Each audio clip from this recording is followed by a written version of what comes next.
ধান কাটতে বাধা দেওয়ায় বরগুনার আমতলীতে ৪ নারীসহ ৫ জনকে কুপিয়ে গুরুতর জখম করেছে প্রতিপক্ষ। ঘটনাটি ঘটেছে শুক্রবার বিকেলে উপজেলার হলদিয়া ইউনিয়নের দক্ষিণ তক্তাবুনিয়া গ্রামে।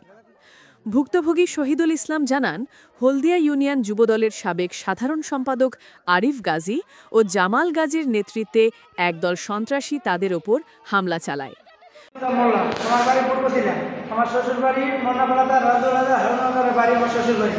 ওই জায়গায় ছিলাম, ওরা দাম দেওয়ার জন্য লিমন আলাদা আরিফ গাজী জামাল গাজী, তারপরে নাসির আলাদা লিমন আলাদা ওদের ছেলেপেলে নিয়ে নর্মাল 23 লোক আমি দাম দিতে মানা করছি।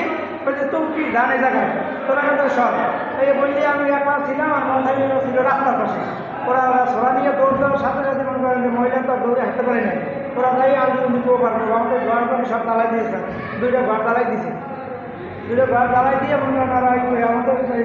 তারপরে আমরা হাসপাতালে আসার জন্য অ্যাম্বুলেন্স দিয়েছি, ওরা গাড়ি আটকে দিয়েছে, তারপর পুলিশ দিয়ে আমাদের উদ্ধার করছে। তিনি বললেন না, ফোন দেওয়ার পরে ওরা উদ্ধার করছে, আমাদের অ্যাম্বুলেন্স 2 জায়গায় আটকে দিয়েছে। গুরুতর আহতদের স্থানীয়রা উদ্ধার করে আমতলী উপজেলা স্বাস্থ্য কমপ্লেক্সে নিয়ে গেলে চিকিৎসকরা প্রাথমিক চিকিৎসা শেষে বরিশাল শেরে বাংলা মেডিকেল কলেজ হাসপাতালে পাঠান। আহতদের মধ্যে কদভানু ও নূর নাহার এর অবস্থা আশঙ্কাজনক বলে জানা গেছে। স্থানীয় সূত্রে জানা যায়, দক্ষিণ তক্তাবুনিয়া গ্রামের মোন্নাফ হাওলাদার ও জামাল গাজীর মধ্যে 15 একর জমি নিয়ে দীর্ঘদিন ধরে বিরোধ চলে আসছে।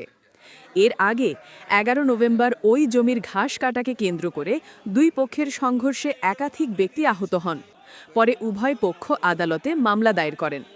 এই মামলায় মোন্নাফ হাওলাদার ও তার 11 স্বজন বর্তমানে কারাগারে রয়েছেন।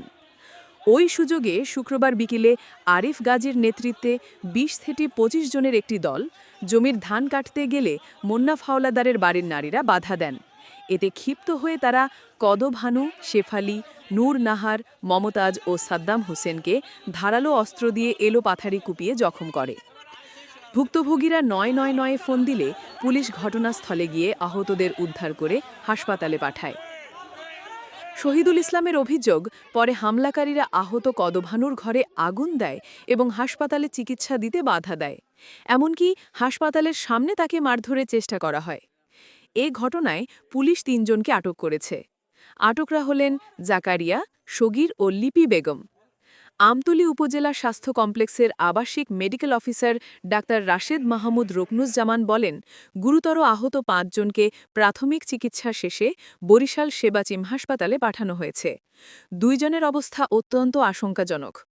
অন্যদিকে হলদিয়া ইউনিয়ন যুবদলের সাবেক সাধারণ সম্পাদক আরিফ গাজী অভিযোগ অস্বীকার করে বলেন, আমি ঘটনাস্থলে ছিলাম না, আমার বিরুদ্ধে মিথ্যা অভিযোগ আনা হয়েছে। আমতলী থানার অফিসার ইনচার্জ দেওয়ান জগলুল হাসান জানান, ঘটনার সঙ্গে জড়িত 3 জনকে আটক করা হয়েছে, বাকি অভিযুক্তদের গ্রেপ্তারে অভিযান চলছে।